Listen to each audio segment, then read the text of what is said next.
Hey guys, it's Tyler Flood, Houston, Texas, DWI defense lawyer, coming to you live again for our second edition of Ask the Expert.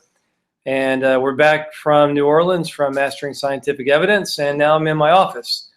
I got a little bit better Wi-Fi connection here, so we shouldn't have any freeze-ups or anything. Got some of the kinks worked out. So we're ready to field questions, and we're going to do 30 minutes today. If there are questions that still haven't been answered, then we will go a little bit longer. But we're going to try to cut it down to 30 minutes because an hour is a pretty long time. So let's get right to it. Let me switch over to the Q&A and see if we got any questions so far, or the chat.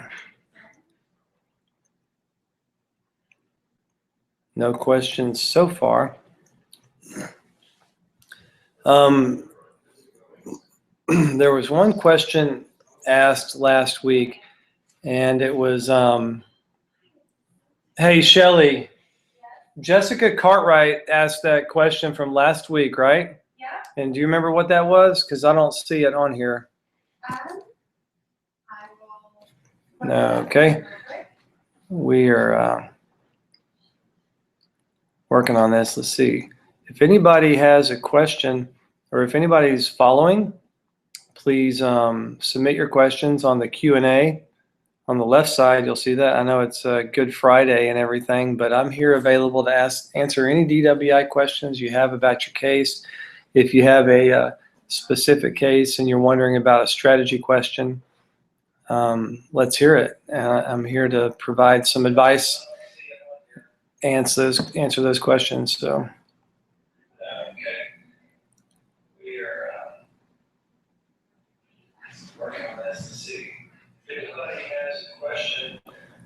Hey guys, can y'all turn that down?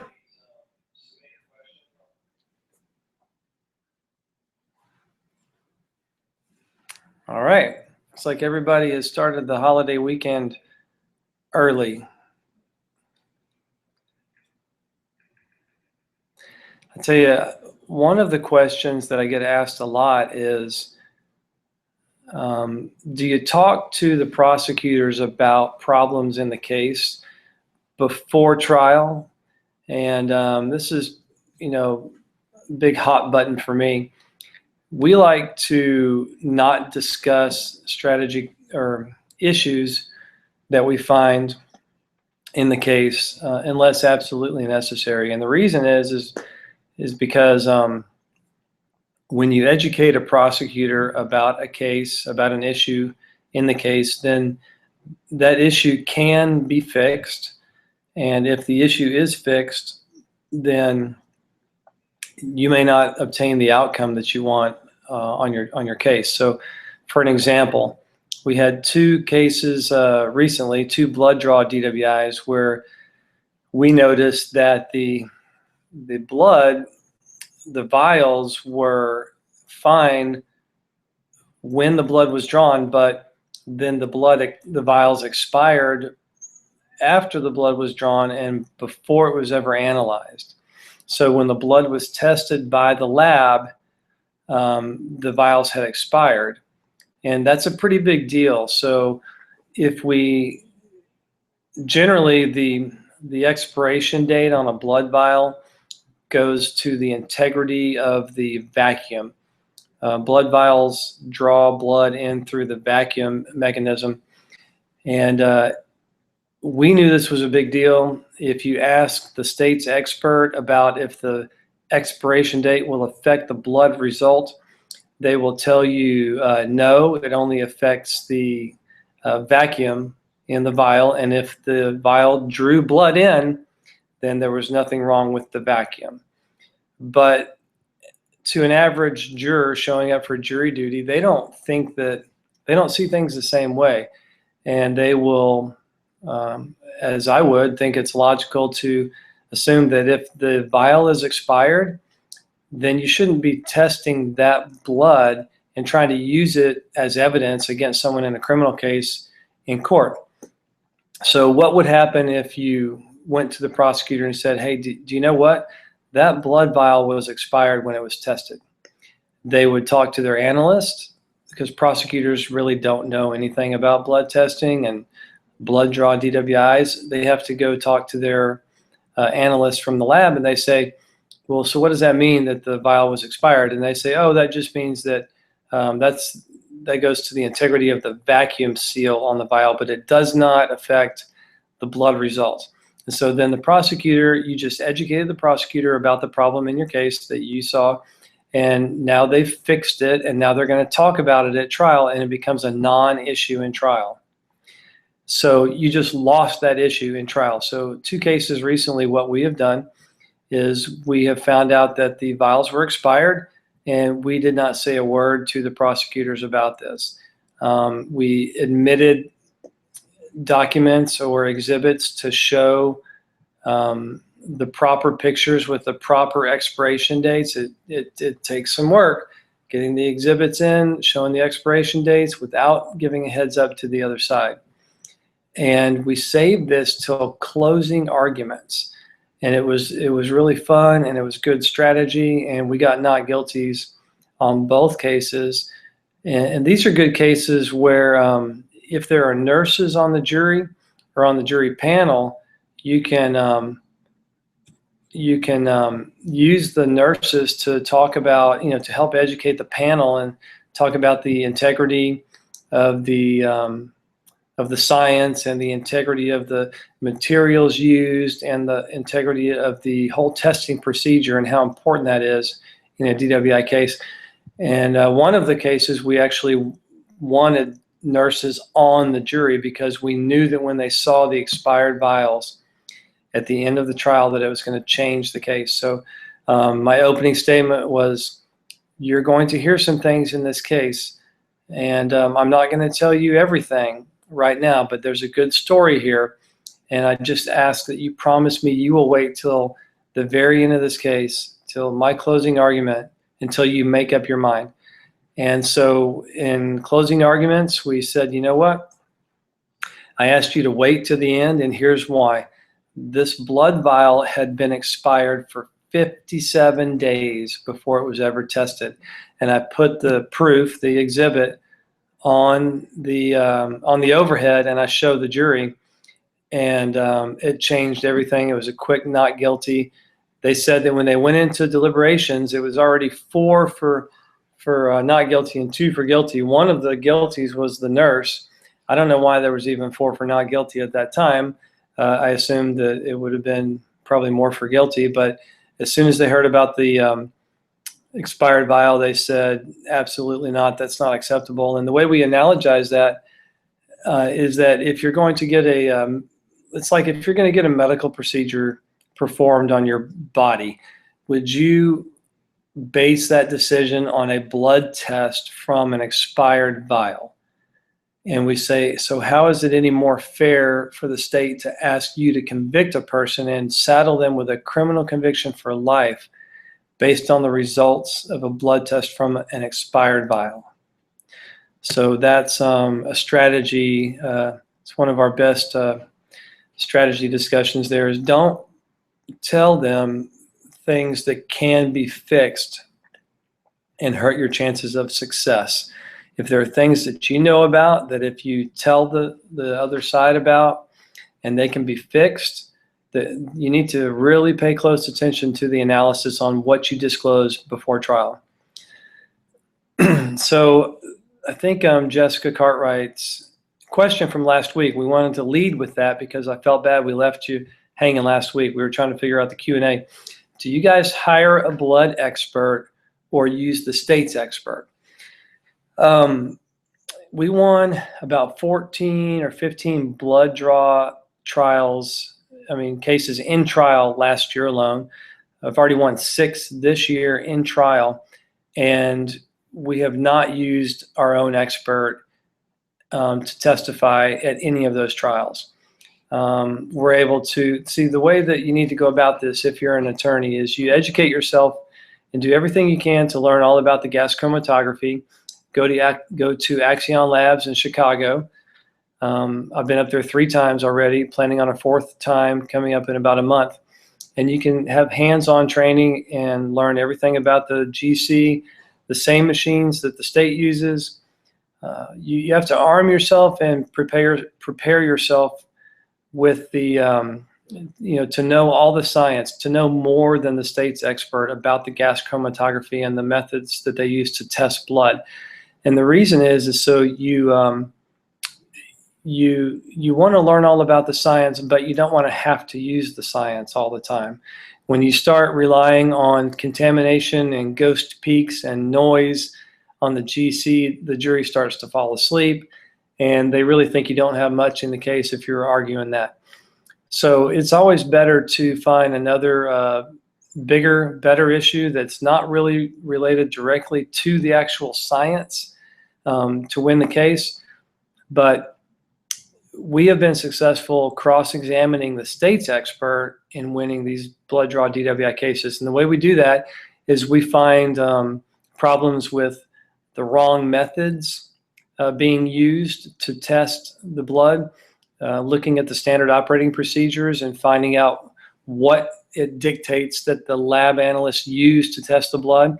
And then when they don't do that, then we cross-examine them about that and get points with that. We also we spend a lot of time talking about extrapolation, and you can cross the state's analyst about that. If they don't have the time of the last drink or the time of the first drink, or when your client ate, or how many drinks they had during what drinking time period, it's going to be very difficult for them to do what's called a retrograde extrapolation, where they go back in time and try to predict what the BAC level was at the time of driving. The jury cannot base their decision to convict on the BAC level at the time of the test. And that's usually in the future, 1 hour, 2 hours, 3 hours, sometimes in the future. That number doesn't matter. What the state has to prove beyond a reasonable doubt is what the BAC level was at the time of driving. So again, we don't need our own expert to cross-examine the state's expert and to expose the fact that they don't have enough information to do the retrograde extrapolation calculation. And trial we had last week, we got the 0.08 instruction or charge, the element, the 3 ways to prove DWI. Mental faculties, physical faculties are 0.08 at the time of driving.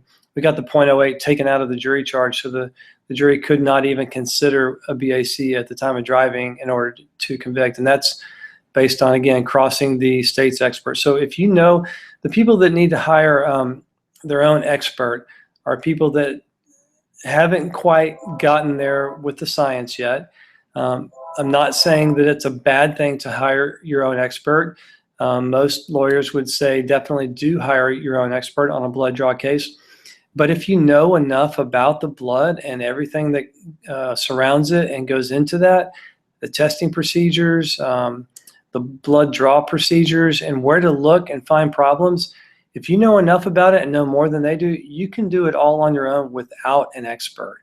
So we don't usually hire experts unless it's some strange case and there's things that we think are problems, but we want them confirmed. So we would hire Dr. Jimmy Valentine, and he will write a great report, and he will either confirm or deny the things that we already see.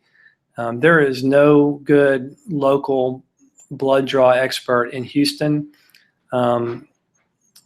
So period. There's nobody in Houston that is any good at this. They will testify. They will acknowledge problems in the case. So anyway, that's the question. So here's another question. I have a trial coming up. The state claims that my client told a witness I'm wasted. What can I do about that?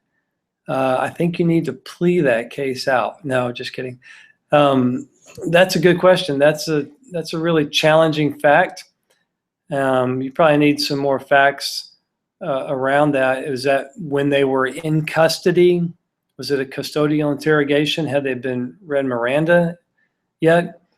It's kind of taken out of context, but certainly that doesn't help. It's a damaging statement, and you need to deal with it.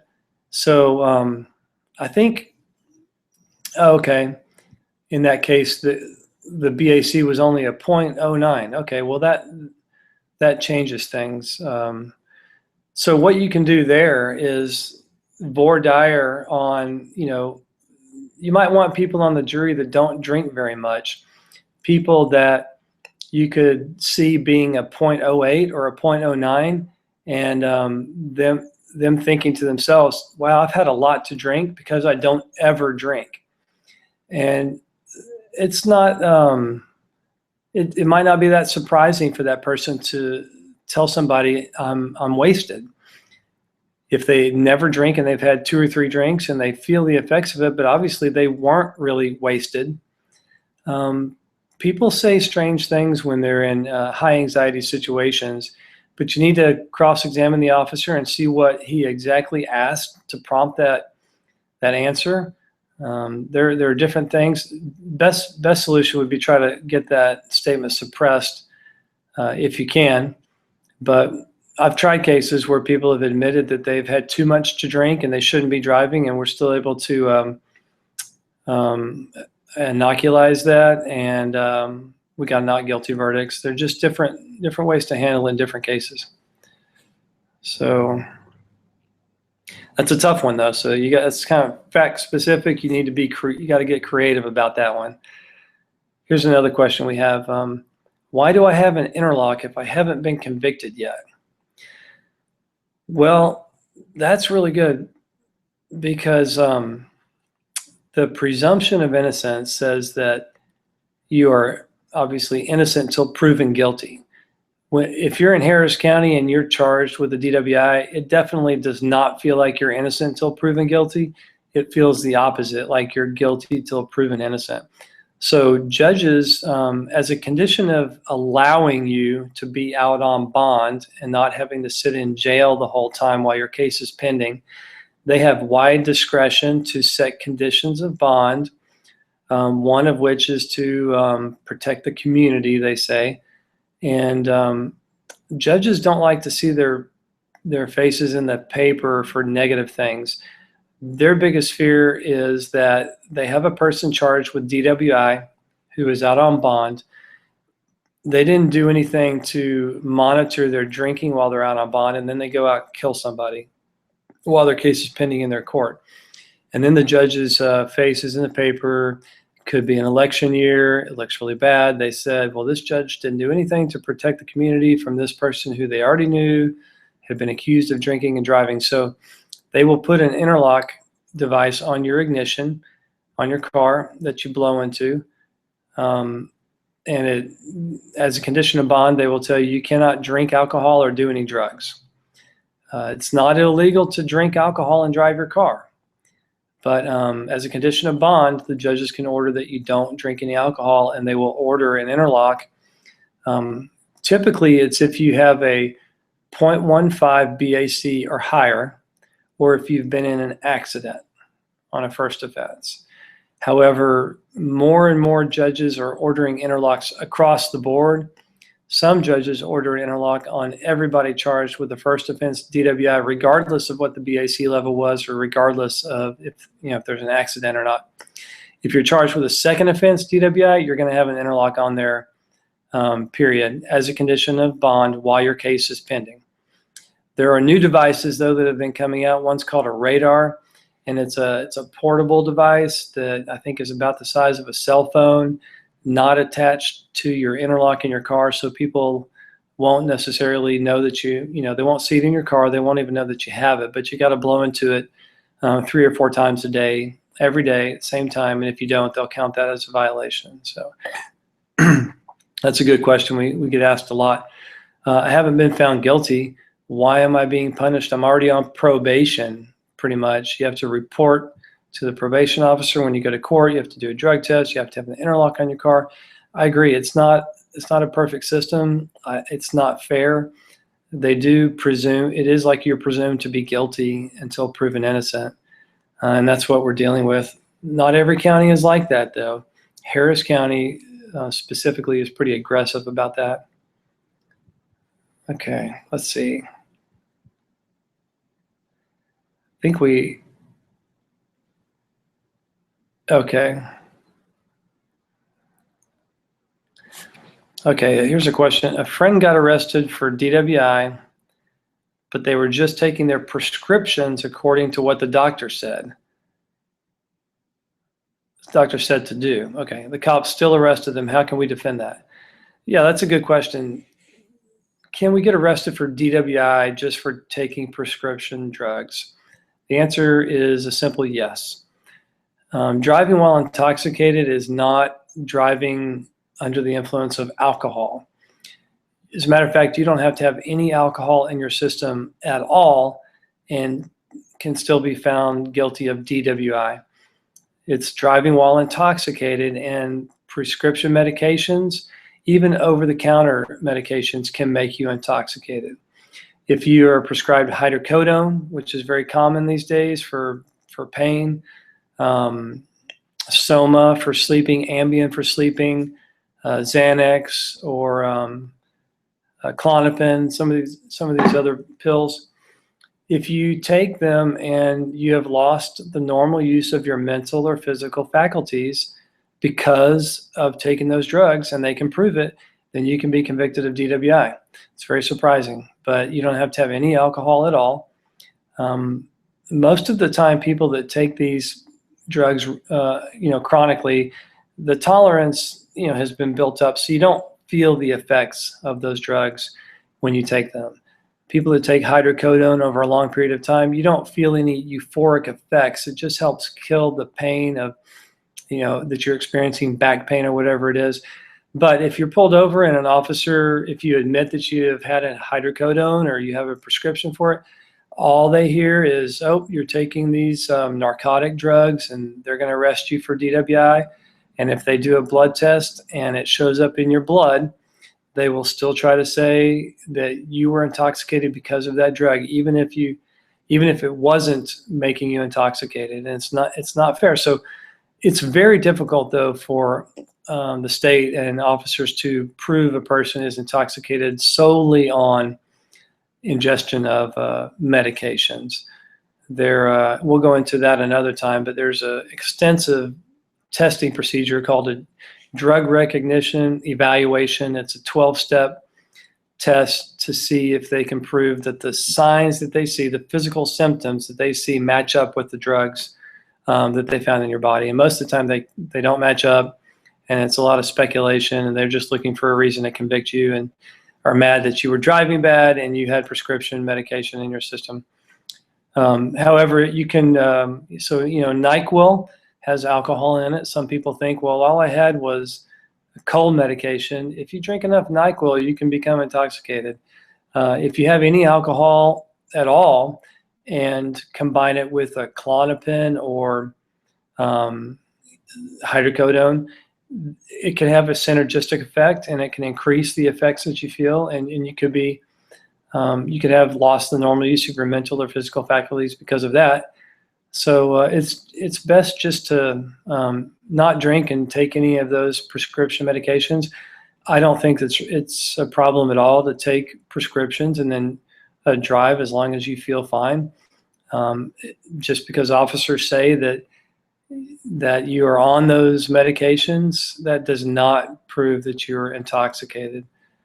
Another thing, though, if you ever have an interlock while your case is pending, don't ever drink NyQuil or don't ever use any mouthwash with alcohol in it, because that will register alcohol on your interlock, and the judge will revoke your bond or forfeit your bond, and you will have to go to jail for a night, post a new bond. And if you try to say it was mouthwash, they won't believe you. They've heard that a million times. Just some friendly advice. How many drinks does it take for someone to get to a 0.08 BAC? That's a really good question, and that varies from person to person. I hear some jurors on the panel when we're picking a jury for trial say, well, all it takes is one drink to get you to a 0.08. That's not true. I'll tell you, the best answer I heard the other day was from Leanne Spino, who is in charge of the breath testing program for DPS in this region. We did a tour of their lab, and she said to everybody, prosecutors and officers and defense attorneys who were all visiting. She said, you can drink 5 drinks in an hour and still be legal to drive. Straight out of the expert's mouth. And that, but she's absolutely right, because on average, the regular size drink with 1 ounce of alcohol, like a mixed drink with 1 ounce of alcohol, or a glass of wine, about 12% alcohol, or a beer, 4 to 5% alcohol, you'll rise at about a 0.02 per drink.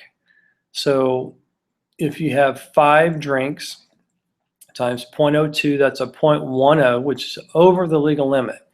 But no one really drinks 5 drinks immediately all at one time. That's called having a bolus dose, B-O-L-U-S. And that's like if somebody injected you into your body with 5 ounces of alcohol. That doesn't happen. So if you had 5 drinks over a 1-hour period, which is a pretty good rate of drinking, you will eliminate 1 drink per hour. So you will eliminate also anywhere from a 0.01 to a 0.03 per hour, based on several variables as well. Everybody is different. It depends on when you ate, depends on how much you drink. If you're a chronic drinker, you will eliminate alcohol faster than people who don't drink very much. So if you don't drink very much at all, you're going to eliminate at the rate of about a 0.01 BAC per hour. If you're a chronic drinker, you're going to eliminate faster, about a 0.03 per hour. So let's say you're right in the middle at a point, you eliminate at about a 0.02. You're an average drinker. So if you have 5 drinks, that'll be a 0.10, and you eliminate 1 per hour, a 0.02, so you're at a 0.08. So that's legal. So you can have 5, well, or 0.08 technically is not what you're supposed to be at, but you'd be at about a 0.08 if you had 5 drinks in 1 hour. And that's realistic. So next time an officer starts to tell you, oh, it only takes 2 or 3 drinks to get to a 0.08, that is not the truth. I have handy little BAC cards. If anybody wants information, please email me, tyler@tylerflood.com, and we will put you, we will send you information, free information that you can use to educate yourself about DWI. You can also email me your questions about your cases. I'd be happy to help. tyler@tylerflood.com. Our phone number is 713-224-5529. And I think that might be it for this session. I look forward to having more of you hang out with us next week. Our website is www.tylerflood.com. Also, donotblow.com. It's still best to not just freely give evidence against yourself and to not just blow. That's terrible advice. If they draw your blood when you refuse a breath test, we're still able to defend those, and we have a very high success rate of defending those cases. There are different strategies to use, and that's what we're here to do, is talk about strategy, help you figure out those problems in your cases, and let's talk about trial strategy and help everybody get more victories in court. All right. Okay, well, I think that's going to be it for the Good Friday edition, and we'll see you next week, next Friday, from some other exotic location. And please, in the meantime, send me some questions, and we'll answer them next time. All right? This is Tyler Flood, Houston DWI defense attorney, signing out. Everybody have a good Easter weekend. Thanks. Bye.